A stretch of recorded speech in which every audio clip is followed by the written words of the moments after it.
Add 1 cup of wheat flour. Add 1 spoon of sugar. And add 2 pinches of pepper. Add a little bit of chili flakes and salt as per your taste. Half a spoon of baking soda. 1 spoon of baking powder. And these two are really important. Just give it a light mix.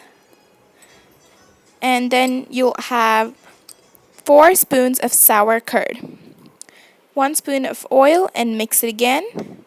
And now you have to knead the dough with water. And once the dough comes together, you need to knead it for a good 10 to 15 long minutes so that the dough can be mixed with the curd easily and it'll rise properly. Now, let the dough sit for 1 to 2 hours so that it can rise. Cover it up, don't forget. So once the dough has rised, you can see it'll become soft and you just have to knead it up for another 2 minutes or so.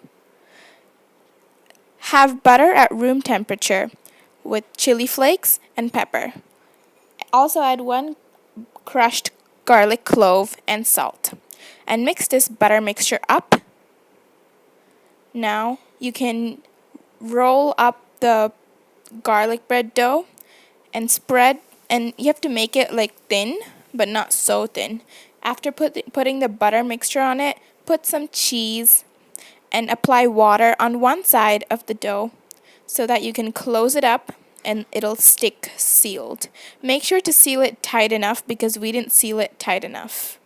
So stick it really hard. And on the top, you add the rest of the butter mixture and add some pepper on the top. Now you just need to cut it into small pieces. But don't cut it in fully because then you won't be able to transfer it and the cheese will start leaking out. So cut gently just the top half part. And remember, curd and baking soda react to make the dough fluffy, so don't forget that. Now we're going to put the garlic bread onto the pan and it's ready to bake.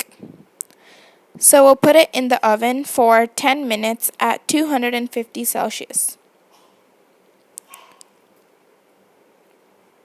It's ready, but some of the cheese leaked out as you can see.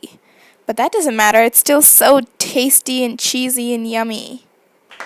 Thank you for watching. Bye!